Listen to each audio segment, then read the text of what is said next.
My name is Thomas Brennan. For the past 15 years, I've run the Brennan family funeral home in Cedar Falls, Iowa. In all that time, I thought I'd seen everything this profession could show me. Grieving families, tragic deaths, impossible goodbyes.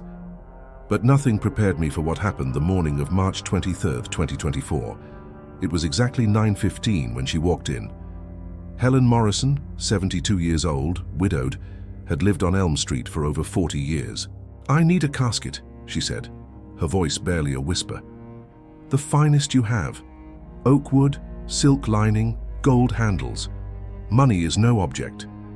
Not uncommon. Plenty of people arrange their funerals in advance, sometimes their own. But then Helen said something that turned my blood to ice. "It's for my husband. He is still alive, but not for much longer." Harold Morrison had died of prostate cancer 3 years earlier. I had wrapped his body myself and handled his funeral. Helen sat in the front row dressed in black, silently crying as we buried the man she'd been married to for 47 years. So what did she mean by, "He is still alive"? "Mrs. Morrison," I said gently, "perhaps we should talk in my office." She nodded, still opening the folder. When she sat in the leather chair across my desk and finally opened it, there were photographs of Harold Morrison, walking through town, shopping at the market, sitting on a bench in the town square. All the photos dated from the past 6 months.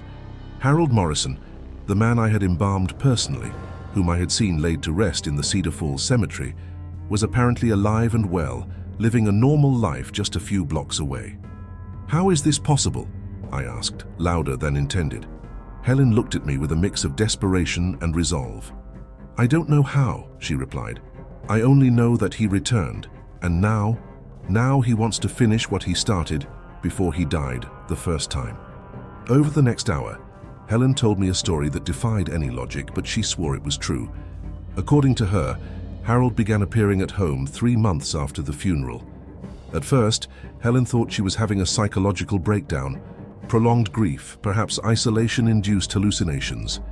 But Harold knew things only he could know: where the family's savings were hidden, her mother's maiden name, intimate details from 47 years of marriage, no hallucination could fabricate. There were physical changes proving he was real. Food vanished from the fridge, dirty clothes appeared in the hamper, her side of the bed showed signs of use. Helen even found strands of his hair in the shower drain, hairs she kept in an envelope as evidence. But the Harold who returned was not the man she had known. The Harold she'd married was kind, tender, a devoted husband who spent his final months apologizing for leaving her alone. The Harold who came back was cold, calculating, obsessed with one thing, completing something he had begun decades ago. "He stays in the basement most of the time," Helen continued, sifting through old boxes, rereading letters, examining yellowed photographs, and at night I hear him leaving. He returns at dawn with dirty clothes and a strange smell, like freshly turned earth and something rotten. Helen showed me more photos, this time secretly taken inside the house. Harold standing in the basement amidst discovered documents. Harold exiting the back door at 2 in the morning, carrying a shovel. Harold returning at first light, washing his hands in the outdoor garden tap. "What is he doing, Mrs. Morrison?" I asked, determined, though part of me already suspected the answer. "He is digging up the others," she replied, tears running down her wrinkled face. "All the people he killed before dying, the first time. He is bringing them back." Then she showed me the most disturbing evidence of all, newspaper clippings Harold had collected over decades. Apparently natural or accidental deaths, all people who had clashed with Harold Morrison. A neighbor who complained of barking dogs, later found dead in his pool. A co-worker who had accused him of theft, killed in a hit-and-run. An accountant who uncovered discrepancies in his immigrants, poisoned by food. Over 47 years of marriage, Harold Morrison had been a meticulously organized serial killer, eliminating anyone who threatened his normal life, and Helen never suspected a thing. "How many?" I croaked, my throat dry. 17, she replied. 17 people over 40 years, and now he wants to bring them back. For what, I don't know. But he said that when he's done, it will be my turn to join him permanently. I left Helen in my office and went to investigate on my own. First, I went to the Cedar Falls Cemetery, straight to Harold Morrison's grave. The grave looked undisturbed on the surface, but had subtle signs of disturbance, darker soil in spots, uneven grass growth, small depressions suggesting hidden movement.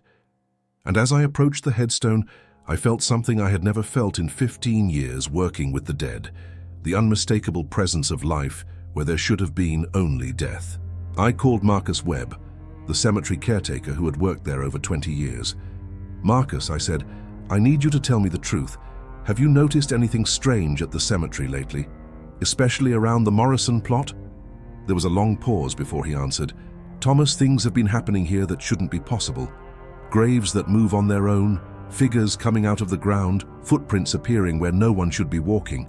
Marcus then told me about the other graves, 17 of them scattered throughout the cemetery, all belonging to Harold Morrison's victims, all showing recent signs of disturbance.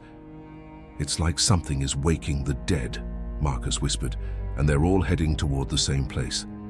I went to the Morrison house on Elm Street. The property, which should have been abandoned since Harold's death, showed clear signs of occupation.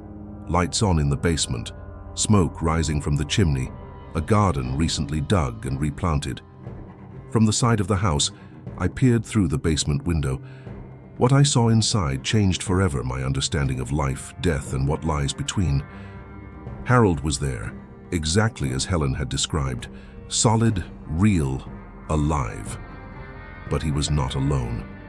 17 figures moved in the shadows of the basement, some more solid than others, all bearing the marks of their violent deaths, and all of them looked directly at me through the glass, as if acknowledging my presence.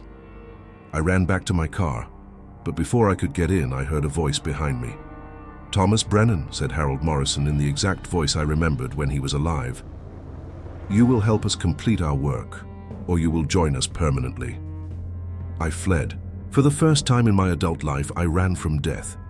But as I drove back toward the funeral home, a terrible realization struck me. Helen hadn't come to me requesting a casket for Harold.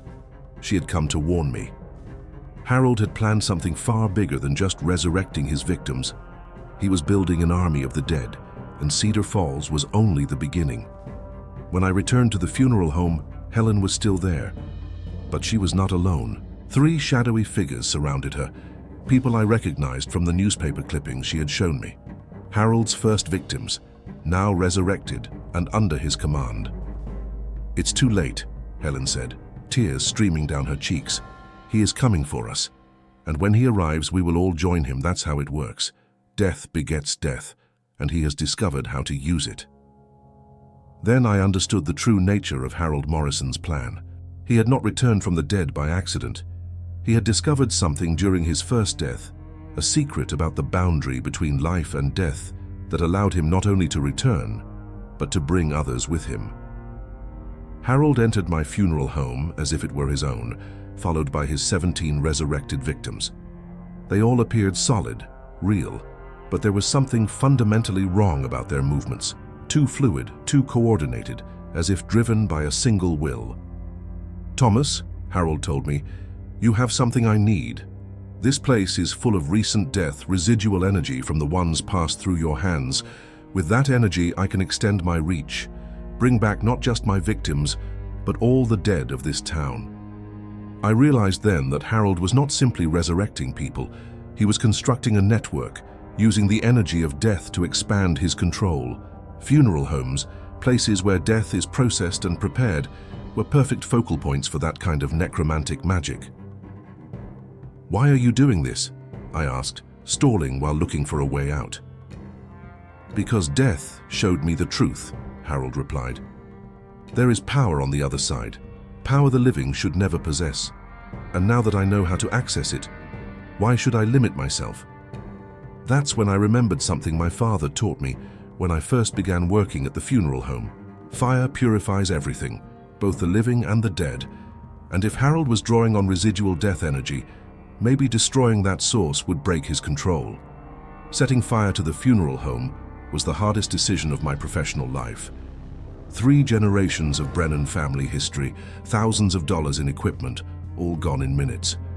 But it worked. As the flames spread, the resurrected figures began to fade. Their forms turned transparent before vanishing completely. Harold resisted for longer. His form stayed solid even as the fire approached him. "This doesn't end here, Thomas," were his final words.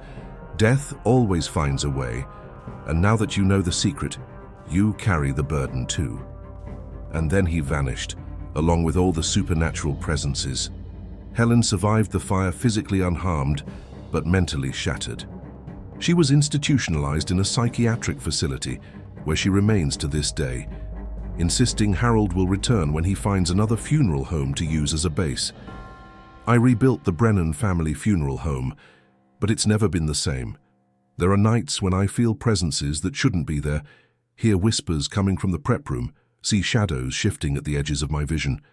Harold Morrison taught me something I'll never forget. Death is not the final end. It's a gateway. And some people learn how to use that gateway as a two-way door. If you ever meet someone asking for a casket for a person who is still alive, run. Because that means someone has discovered Harold's secret, and it never ends well for the living.